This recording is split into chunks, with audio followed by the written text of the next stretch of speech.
Bonjour ou bonsoir, selon l'heure à laquelle vous nous regardez. Je suis votre chroniqueur audio et animateur de podcast à l'ODJ Média. Aujourd'hui, j'ai le plaisir de vous lire fidèlement une chronique signée par Khaled Hamadeh, intitulée « Sa Majesté le Roi ne cesse de confirmer la résilience de l'ancrage africain du royaume », qu'on écoutera ensemble dans ce podcast. L'auteur commence son article ainsi.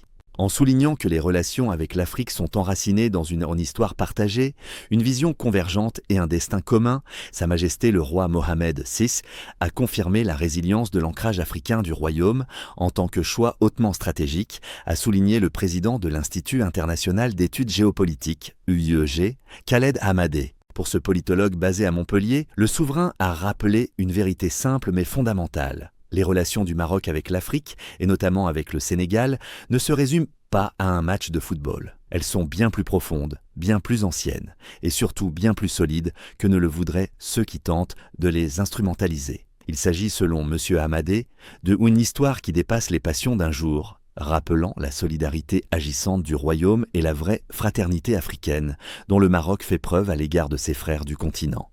Dans ce contexte, a poursuivi le géopolitologue français, Sa Majesté le Roi a appelé à dépasser les passions du moment pour voir la réalité en face, notant que la fraternité interafricaine reprendra naturellement le dessus, car il s'agit d'une certitude fondée sur des décennies de partenariats solides et d'engagement. SM le Roi, de par sa hauteur de vue et sa sagesse, a aussi rappelé clairement que le Maroc ne se laissera pas entraîner dans la rancœur et la discorde, a souligné le géopolitologue. Aujourd'hui, a dit M. Hamadeh, le Maroc est une puissance africaine en matière de soft power, résultat de décennies d'engagement constant en faveur du continent.